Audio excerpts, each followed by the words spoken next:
Qada itu keputusan Allah. Sedangkan qadar, takdir itu wujud daripada keputusan. Misalnya di masa azali Allah menentukan si Fulan bin Fulan akan lahir pada tanggal 7 Mei tahun 2011, seorang laki-laki yang putih, yang ini. Itu sudah ada keputusannya jutaan tahun telah lalu. Nah kemudian esok tanggal 7 Mei lahir. Nah itu ngarannya qadar. Nah itu ngarannya adalah qadar.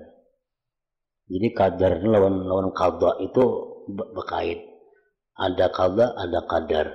Ada qadar pasti ada qada sebelumnya. Qadar itu merupakan wujudnya daripada qada. Tanggal 7 Mei si Fulan bin Fulan dapat rezeki sekian. Itu keputusan Allah. Esok tanggal 7 Mei dapat rezeki. Nah itu namanya takdir atau qadar tadi.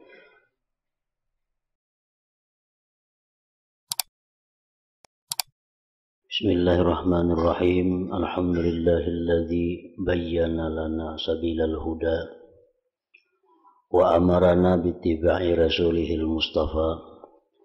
Wassalatu wassalamu ala sayyidina Muhammadinil murtada wa ala alihi wa sahbihi wa man iqtafa. Amma ba'du, bahadhihi takmilatun limasailil mutaqaddimah. Segala puji bagi Allah yang telah menjelaskan bagi kita jalan petunjuk dan memerintahkan kita untuk mengikuti Rasulnya yang dipilih.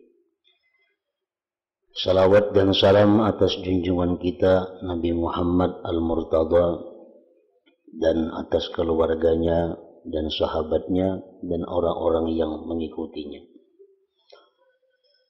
Amma ba'du fahadihi takmilatun, maka bermula ini adalah kesempurnaan lil masailil mutaqaddimah bagi masalah-masalah yang telah lalu. Yang ketiga, arid, rintangan yang datang kemudian. Setelah kita menjalankan ibadah dengan baik, menjalankan ibadah dengan teratur, maka pasti akan datang halangan dan rintangan agar ibadah kita itu terhenti dan terputus. Bermacam-macam rintangan yang datang. Di sini disebutkan yang ketiga, yaitu qada'ullah, ketetapan dari Allah, dan macam-macamnya. Qada'ullah itu artinya adalah ketetapan Allah pada masa azali. Ketetapan Allah pada masa azali tentang keadaan makhluknya. Allah Subhanahu wa ta'ala sudah sejak dahulu, belum kita ada di bumi ini, sudah menetapkan bahwa kita akan demikian.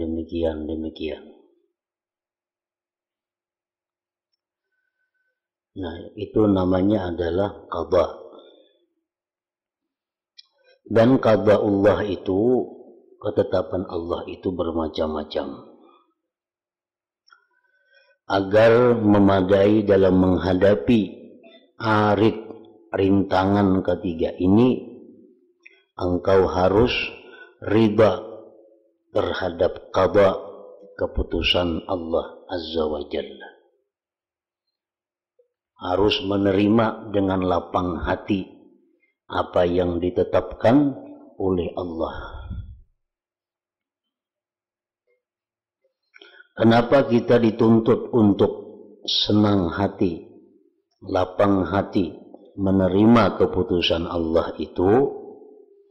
Yang demikian ini karena dua hal.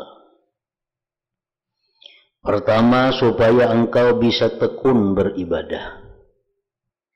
supaya kada terganggu beribadah. Sebab kalau engkau tidak ridha, tidak lapang hati terhadap qada Allah, terhadap keputusan Allah, engkau pasti sedih dan hati engkau sibuk, bertanya-tanya dalam hati, mengapa bisa begini, apa sebab akan begini. Kalau hati engkau sibuk dengan kesedihan semacam ini, maka engkau tidak akan dapat tekun beribadah. Karena hati engkau hanya satu, dan sudah engkau penuhi dengan kesedihan. Serta apa yang engkau hadapi dan apa yang bakal engkau hadapi, sehubungan dengan persoalan dunia engkau. Jadi di hati engkau tidak ada lagi tempat yang bisa diisi zikrullah, ibadah kepada Allah, dan memikirkan akhirat. Karena hati sudah penuh dengan kesedihan-kesedihan, dengan berbagai macam persoalan yang berhubungan dengan qada Allah, ketetapan dari Allah. Benar sekali kata Syekh Syakik rahimahullah, menyesali perkara yang telah lewat dan memikirkan apa yang bakal datang kemudian, itu dapat menghilangkan berkahnya masa-masamu. Dapat menghilangkan berkahnya waktu-waktumu sia-sia tanpa guna. Nah, jadi pertama, kenapa kita mesti harus ridha dengan apa yang ditetapkan Allah, supaya hati kita lapang untuk bisa beribadah. Yang kedua, kenapa kita mesti ridha dengan ketetapan Allah? Dikhawatirkan akan mendapat murka Allah kalau kita tidak ridha.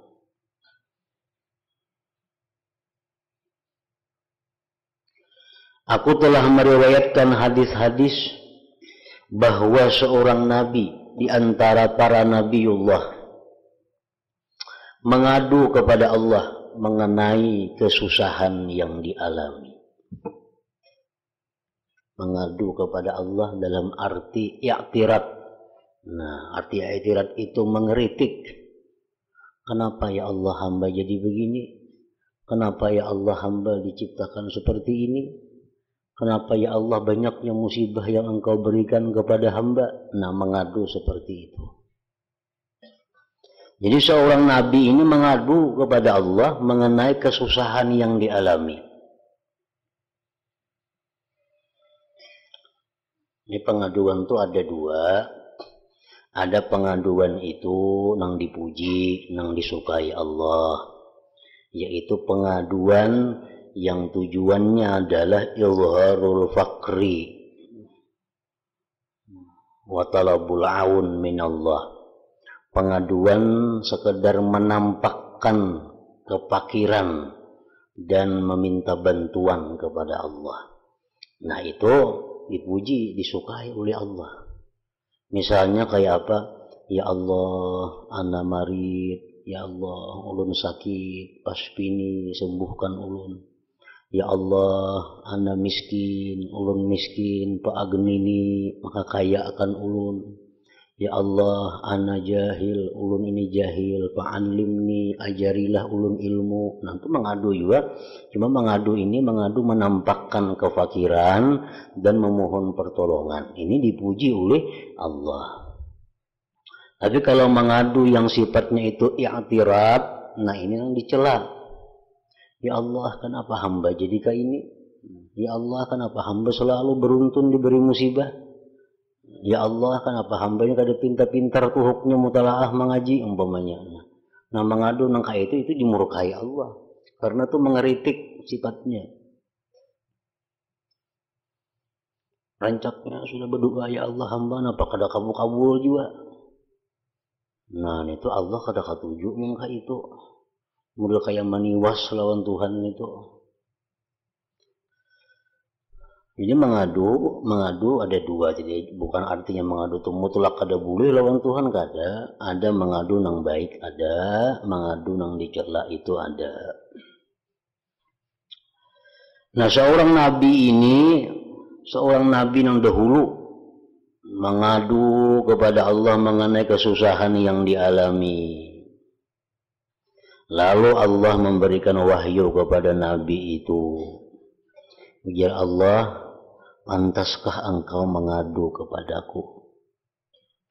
Pantaskah engkau mengadu kepadaku? Apakah aku ini Tuhan yang patut dicela? Apakah aku ini Tuhan tempat mengadu? Memang begitulah keadaanmu dalam ilmu ghaib. Mengapa engkau tidak suka terhadap qada'ku, keputusanku? Apakah engkau berkeinginan agar aku merubah dunia karena engkau? Lalu aku memutuskan apa saja menurut apa yang engkau kehendaki, bukan menurut apa yang aku kehendaki, supaya apa yang engkau senangi bisa terwujud dan tidak usah terwujud apa yang aku ridai.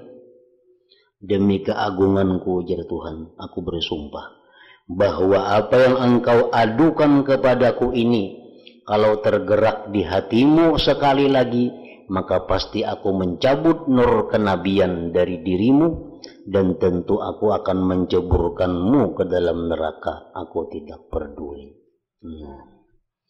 Jadi itu mengadu nang sifatnya i'tirat tadi, mengadu nang sifatnya mengeritik tadi. Allah marah.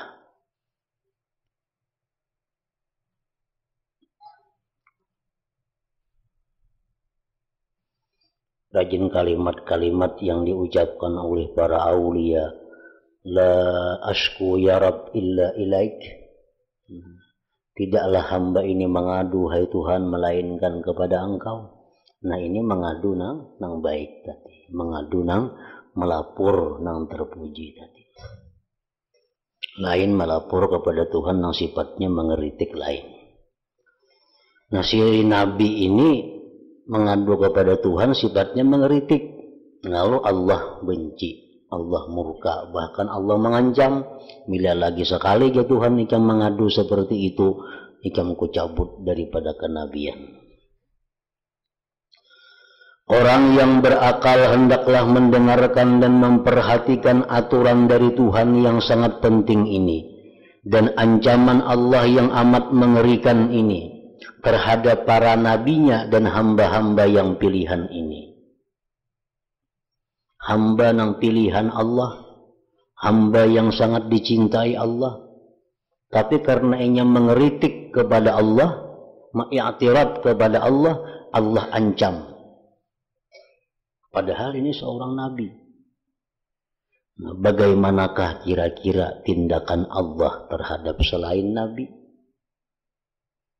Hanya kada nabi kayak apakah orang itu. Kemudian coba perhatikan firman Allah tersebut di atas. Seandainya apa yang engkau adukan kepadaku itu tergerak sekali lagi di dalam hatimu, aku cabut kenabian. Nah ancaman ini ditujukan kepada gerak-gerik hati. Padahal di hati itu.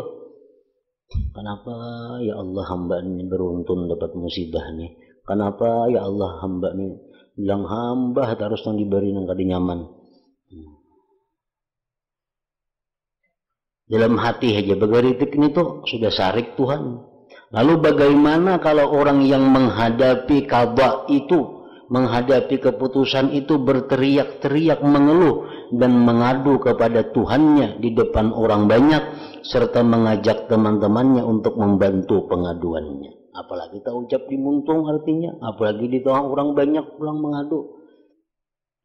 Apakah Tuhan ini aku ini sarik kah? Orang aku dapat musibah terus. Nah, disuarakan di hadapan orang. Nah, Allah makin benci lagi nih tuh. Dalam hati Tuhan sudah sarik, apalagi diucapkan.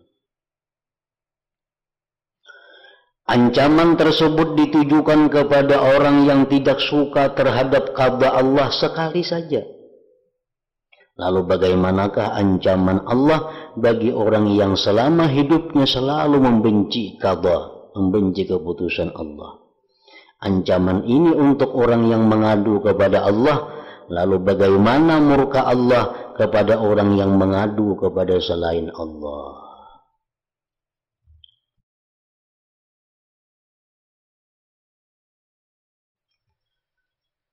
Nah, semoga kita dijaga dari kejelikan diri kita, dari kejelikan amal kita, dan semoga Allah berkenan mengampuni keburukan adab kita, serta berkenan membaguskan keadaan kita dengan pengawasan Allah.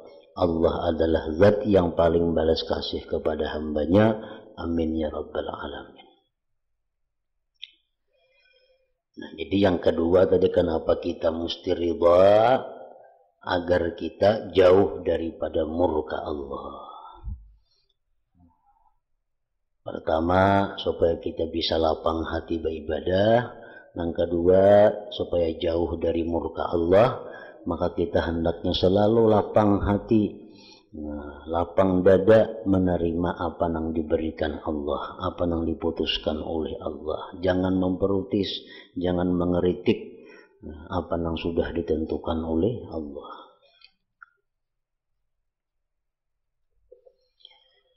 Seandainya ada orang bertanya, apa arti ridha kepada qada itu? Kayak apa? Garang ngaran ridha lawan keputusan Allah tuh kayak apa ngaran ridha itu? Ketahuilah bahwa para ulama kita telah berkata ridha itu meninggalkan kebencian hati. Yang dinamakan kebencian hati itu menyebut-nyebut selain apa yang menjadi qada'ullah, keputusan Allah. Dianggap lebih baik bagi orang itu ketimbang qada'ullah, keputusan Allah, dan lebih patut baginya dalam perkara yang tidak diyakini rusak atau baiknya, seperti kekayaan, kesehatan, kepangkatan. Nah, jadi meninggalkan rasa benci ini menjadi syarat dalam ridha. Pahamilah hal ini. Jadi artinya ridha itu artinya adalah meninggalkan jaka. Meninggalkan jaka. Ini perkara dalam hati. Ridha ini dalam hati. Bisa diucapkan di muntung, bisa kada. Ini dalam hati ini. Dapat apa? Dapat misalnya kita dapat sesuatu rezeki, dapat rezeki 10.000. Kalau dalam hati kita ada begeritik, jaka aku tadi keluar rumah akunya 20.000 dapat. Tapi karena aku bakurung di rumah itu jadi kada keluar di antara orang 10.000 aja. Jakanya aku turun dapat 20.000. Nah, itu karenanya kada ridha lawan ketetapan Allah. Jaka dalam hati begeritik. Jakanya aku nih dahulu sekolah bujur-bujur jadi insinyur sudah aku nih. Jaka kada sekolah bahari kada karuan ya jadi macam ini. Nah, itu kada ridha dengan apa yang ditetapkan oleh Allah. Jadi jangan sekali-kali nangka itu, karena itu ngarannya adalah kada menyukai apa yang sudah ditetapkan oleh Allah. Namun diucapakan begini lagi Tuhan kada katuju bertambah kada katuju. Jaka ikam tulak, jaka itu pengjadinya. Tapi karena ikam kada tulak, ya nangka ini nih. Nah, misal mamai. Itu ngarannya jelas sudah di luar daripada hati. Hati sudah hibak tuh kalau tak keluar. Jaka ikam tuh berhati-hati, bujur-bujur kadanya hilang pang itu. Ini ikam misalkan pembarang orangnya. Barang sudah hilang, bahaya hilang. Nah, makanya mungkin ada apik, kacam apik kadanya hilang pang itu. Nah, ada hati-hati. Nah, itu ngarannya kada ridha dengan apa yang ditetapkan oleh Allah. Ini meninggalkan jaka nih tuh, amun yang sudah terjadi nih.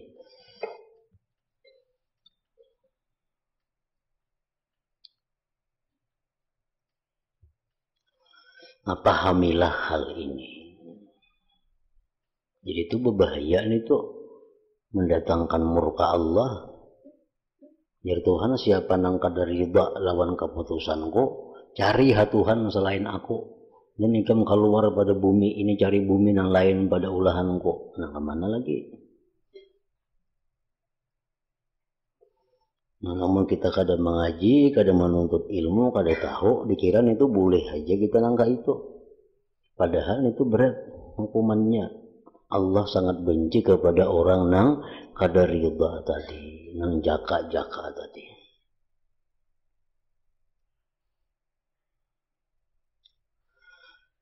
Jika engkau bertanya, apakah keburukan dan maksiat itu bukan merupakan qada'ullah dan qadarullah ta'ala?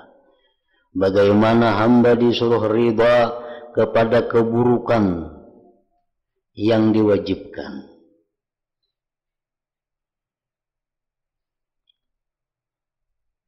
Qada itu keputusan Allah. Sedangkan qadar, takdir itu wujud daripada keputusan. Misalnya di masa azali Allah menentukan si Fulan bin Fulan akan lahir pada tanggal 7 Mei tahun 2011, seorang laki-laki yang putih, yang ini. Itu sudah ada keputusannya jutaan tahun telah lalu. Nah, kemudian esok tanggal 7 Mei lahir. Nah, itu ngarannya qadar. Nah, itu ngarannya adalah qadar. Jadi qadar lawan qada itu berkait. Ada qada, ada qadar. Ada qadar pasti ada qada sebelumnya. Qadar itu merupakan wujudnya daripada qada. Tanggal 7 Mei si Fulan bin Fulan dapat rezeki sekian. Itu keputusan Allah. Esok tanggal 7 Mei dapat rezeki. Nah, itu namanya takdir atau qadar tadi.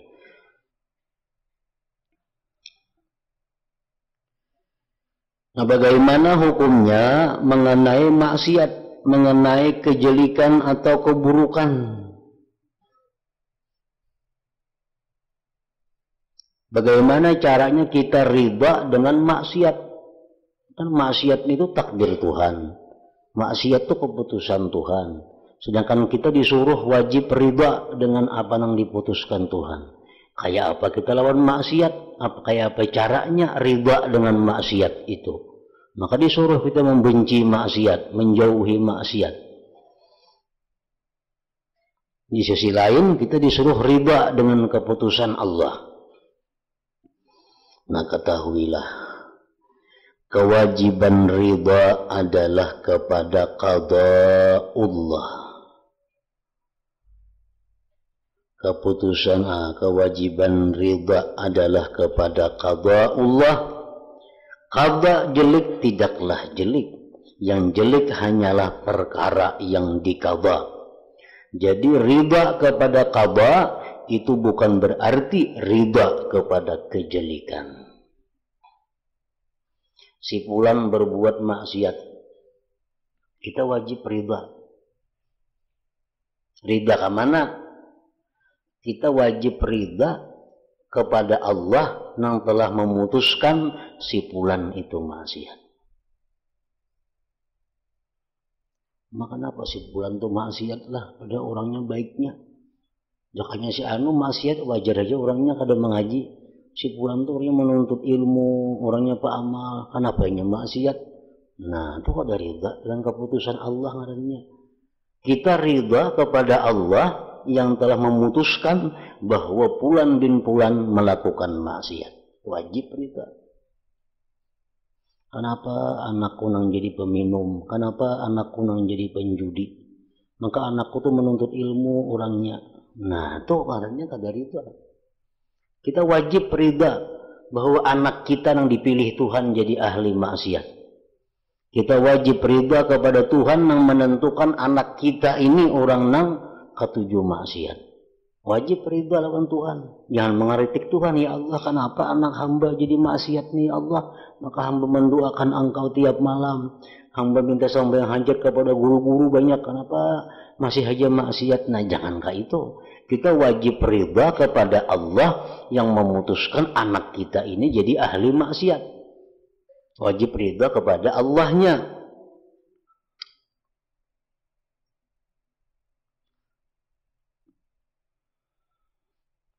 Kewajiban ridha adalah kepada qada'ullah. Nah, wajib ridha itu kepada ketetapan Allah. Kita lapang hati menerima ketetapan Allah, anak kita jadi ahli maksiat. Kita ridha dan lapang hati bahwa kita ditetapkan Allah jadi orang maksiat. Kita nih hari ini ditakdirkan Tuhan maksiat, tagawi maksiat. Kita ridha kepada Allah. Allah menetapkan kita hari ini melakukan maksiat. Jangan kali ridha. Jadi ridhanya itu kepada Allah, kepada ketetapan Allahnya. Para guruku rahimahullah telah berkata, perkara yang diqadha, yang diputuskan itu ada 4, yaitu nikmat, sengsara, jelek dan baik. Mengenai nikmat, orang Islam wajib ridha kepada qadha, wajib ridha kepada zat yang mengqadha Allah dan kepada yang diqadha. Wajib ridha kepada Allah, wajib ridha kepada ketetapan Allah, wajib ridha kepada nikmat yang diterima. Hamba wajib bersyukur karena nikmat itu adalah nikmat dari Allah, dan wajib menampakkan nikmat dengan menampakkan bekas nikmat. Nah, jadi kalau kita diberi ketetapan oleh Allah dapat nikmat, itu kita ridha semuaan. Lawan Tuhan wajib ridha, lawan keputusannya wajib ridha, lawan nikmatnya wajib ridha. Dalam kesengsaraan, orang Islam wajib ridha kepada zat yang memberikan qadha, kepada qadha dan kepada apa yang diqadha. Kita dapat musibah, kita wajib ridha kepada ketetapan Allah, kita wajib ridha kepada Allah yang menetapkan, kita wajib ridha kepada bala yang diterima. Orang Islam wajib bersabar karena kesengsaraan yang menimpanya. Dalam hal qadha yang baik menyenangkan, orang Islam wajib ridha kepada zat yang memberi qadha, kepada qadha dan kepada apa yang diqadha. Kita misal diberi Tuhan kemampuan untuk bisa membaca Al-Quran semalaman 10 juz. Nah, semalaman kita dapat membaca Quran 10 juz awal. Nah, kita wajib ridha kepada Allah, kita wajib ridha kepada yang ditetapkan Allah. Kita wajib ridha kepada apa yang kita lakukan tadi membaca 10 juz itu. Dan kita wajib juga ingat kepada anugerah Allah karena yang diberikan itu perkara menyenangkan yang dimudahkan untuknya. Misalnya kita dari jam 1 sampai jam 2 aku nak membaca Quran 10 juz. Baca Quran jam 1 mulai baca Quran. Sekalinya sampai ingat 5 jusannya. Ingat 5 jusannya awal baca. Kemarin rencana 10 juz tadi. Kita baca awal 5 jusannya. Nah, terimain itu. Wajib kita ridha kepada Allah. Wajib ridha kepada keputusan Allah. Wajib ridha kepada apa yang kita baca tadi cuma 5 juz. Dan kita ingat itu adalah anugerah dari Allah. Dalam menghadapi qadha jelek yang menyusahkan, maksiat contohnya, orang Islam wajib ridha kepada zat yang memberikan qadha, kepada qadha dan juga kepada yang diqadha. Dari segi jelek itu diqadha oleh Allah, bukan dari segi kejelikannya. Pada hakikatnya jelek menjadi makdi yang diqadha adalah kembali kepada qadha dan zat yang memberikan qadha. kita melakukan satu maksiat,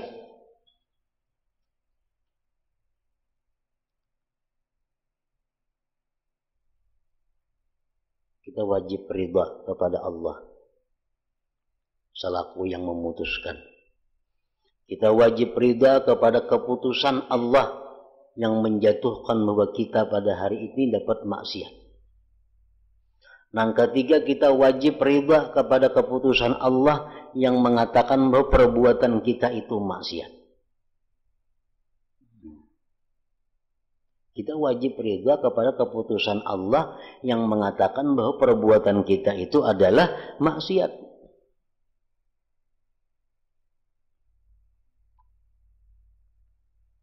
Jadi bukan ridha kepada maksiatnya kada, bukan setuju kepada maksiatnya kada. Umpamanya minum arak,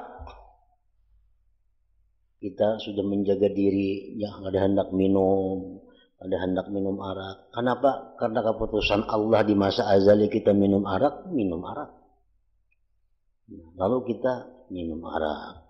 Nah, menyikapi itu kita wajib ridha kepada Allah yang memutuskan bahwa kita ini minum arak. Kita wajib ridha kepada Allah yang memutuskan. Dan kita wajib ridha kepada Allah yang memutuskan bahwa minum arak itu adalah maksiat. Namun kita dituntut untuk kembali dan tobat kepada Allah. Ini sama saja jika engkau ridha kepada mazhab ulama yang pendapatnya berbeda dengan pendapat engkau sebagai satu hal yang engkau ketahui, tetapi tidak menjadi mazhab engkau. Mazhab itu merupakan satu hal yang engkau ketahui, adalah kembali kepada ilmu. Jadi ridha engkau dan cinta engkau itu sebenarnya adalah ridha kepada pengetahuan mazhab orang yang berbeda pendapat, bukannya ridha kepada mazhab yang berbeda dengan pendapat engkau. Begitu pula ridha kepada apa yang dikabah. Kita mazhab Syafi'i, kawan kita ada mazhab Maliki. Kita mazhabnya kada makan. Bukan berarti kita kada ridha dengan mazhabnya, kada. Cuma lain pendapat lawan kita. Kita makan mazhab Syafi'i, ini mazhab Maliki. Kita ridha aja mazhabnya itu. Dari segi bahwa itu adalah ilmu daripada para mujtahid terdahulu. Nah, jadi persis angka itu dengan maksiat. Kita ridha kepada Allah yang menetapkan itu maksiat. Kita wajib ridha kepada Allah yang mengatakan, memutuskan bahwa ini maksiat ya Tuhan. Kita ridha. Tapi kita mesti menjauhi dengan perbuatan maksiat itu. Sama kayak beda mazhab tadi. Jika ada orang yang bertanya, bolehkah orang yang ridha kepada qada itu memohon tambahan kepada Allah? Misalnya diberi orang kita duit 10.000, ridha ya loh, ridha. Diberi Tuhan 10.000, ridha. Bolehlah minta tambahi lagi. Jawabnya boleh. Jawabnya boleh. Diberi Tuhan rezeki hari ini 10.000, ridha, diminta tambahi lawan Tuhan, kada apa-apa. Tetapi dengan syarat harus ada kebaikan dan kemaslahatannya tanpa memastikan. Jadi mohon tambahan itu tidak dapat mengeluarkan dari ridha, bahkan bisa menunjukkan kepada ridha terhadap qada. Bahkan menunjukkan ridha. Minta tambahi lagi, berarti ketujuh ngarannya. Hal itu lebih utama, karena orang yang senang sesuatu pasti memohon tambahan. Rasulullah Shallallahu Alaihi Wasallam apabila ada sesuatu dibawakan untuk beliau mengucapkan Allahumma barik lana fih wa zidna minhu. Artinya, ya Allah, semoga berkenanlah engkau memberikan berkah kepadaku dalam susu ini dan semoga engkau berkenan menambahinya. Jadi minta tambahan kebaikan itu bukan berarti kada ridha, justru sebaliknya itu menampakkan keridhaan. Dan pada kesempatan lain beliau mengucap wazidna khairan minhu, artinya semoga berkenanlah engkau memberikan tambahan yang lebih baik daripada pemberian ini. Doa ini tidaklah menunjukkan bahwa Rasulullah tidak ridha kepada apa yang ditentukan Allah untuk beliau, tapi sebaliknya justru menunjukkan ketujuh, menunjukkan ridha, meminta tambahi. Seandainya engkau berkata tetapi tidak ada riwayat dari Nabi Muhammad SAW bahwa beliau mengadakan istisna, insya Allah, serta syarat maslahat dan baik, ketahuilah bahwa perkara-perkara ini ada di hati, dan apa yang diucapkan dengan lisan itu untuk menerangkan apa yang ada di dalam hati. Jadi kalau tidak diucapkan tapi ada di dalam hati, maka tidak perlu dibicarakan. Pahamilah hal ini benar-benar. Artinya perkara yang istisna itu, perkara dengan syarat maslahat itu cukup dalam hati. Mau diucapkan baik juga, tapi dalam hati kita sudah cukup. Misalnya, ya Allah, berilah hamba ini kekayaan. Tapi di dalam hatinya, jika itu membawa kebaikan lawan hamba, nanti cukup sudah dalam hati. Mau diucapkannya baik juga, tapi dalam hati aja sudah cukup. Ya Allah, hamba berilah kepangkatan yang tinggi, tapi di dalam hatinya bersuara, amun itu baik lawan hamba ya Allah. Dalam hati sudah cukup itu. Nah, jadi kesimpulannya bahwa yang perlu kita pahami, keputusan Allah kepada kita itu di 4 perkara tadi. Pertama, kita dapat nikmat, wajib ridha kepada Allah, wajib ridha kepada keputusan Allah, wajib ridha kepada nikmat. Yang kedua, kita diberi Allah musibah, wajib ridha kepada Allah, wajib ridha kepada keputusan Allah, wajib ridha kepada musibah itu. Yang ketiga, kita dapat taat, kita wajib ridha kepada Allah, kita wajib ridha kepada keputusan Allah, kita wajib ridha kepada taat yang bisa kita lakukan itu. Yang keempat, maksiat. Nah, maksiat ini kita wajib ridha kepada Allah yang memutuskan, dan kita wajib ridha kepada keputusan Allah, dan kita wajib ridha kepada yang maksiat itu disebut Allah sebagai maksiat, kita ridha. Dan kita tidak boleh ridha kepada maksiat itu dari segi itu adalah usaha dari kita. Nah, jadi disingkat saja jadi 4. Nah, disingkat jadi 3. Yang tengah maksiatnya sedikit. Maksiat. Jadi bila kita menggawi maksiat, nah kita wajib ridha. Allah menentukan diri kita ini maksiat. Kita wajib ridha kepada keputusan Allah. Kita kada boleh ridha kepada maksiat dari sisi itu adalah kelakuan kita, usaha kita. Nah, itu aja. Nyaman sedikit. Allah menentukan kita maksiat, ada perlu disesali. Kita ridha. Allah menentukan kita maksiat. Kita wajib ridha kepada Allah yang menentukan itu. Tapi kita jangan ridha kepada maksiat dari sisi itu adalah perbuatan kita, usaha kita. Nah, terhadap maksiat, bila kita pandang itu adalah sisi perbuatan kita, usaha kita, kita wajib membenci kepada maksiat itu. Bila maksiat itu kita pandang itu adalah keputusan dari Allah, kita wajib ridha kepada keputusan Allah. Nya mau orang itu kada ridha. Aku ni satuhuk sudah menjaga diri supaya jangan maksiat, tagawi pulang maksiat hari ini. Nah, kada kawakah itu? Kalau sudah keputusan Allah kita hari ini menggawi maksiat, tagawi maksiat itu. Kita mesti ridha dengan apa yang diputuskan Allah. Dan kita kada ridha itu kepada maksiat dari sisi itu adalah usaha kita. Dan kita disuruh membenci maksiat itu dari sisi itu adalah usaha kita. Nah, kita disuruh menjauhi maksiat itu, memurkai maksiat itu dari sisi maksiat itu usaha kita. Nah, itu dari sisi usaha kita itu yang kita disuruh membenci maksiat, menjauhi maksiat.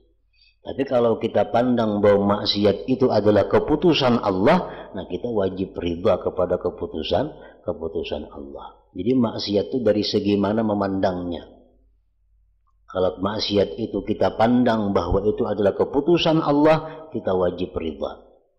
Di waktu kita pandang bahwa maksiat itu adalah usaha kita, kita wajib benci kepada maksiat itu. Dan kedua-duanya itu mesti menyatu, kada boleh dipisah. Jadi sebuah maksiat itu pasti ada dua sisi. Dari sisi itu keputusan Allah, aku ridha. Tapi dari sisi maksiat itu adalah usahaku, aku wajib menjauhi maksiat dan kadang menyukai maksiat itu. Nah, antara dua itu kadang boleh dipisah. Yang keempat, penghalang beribadah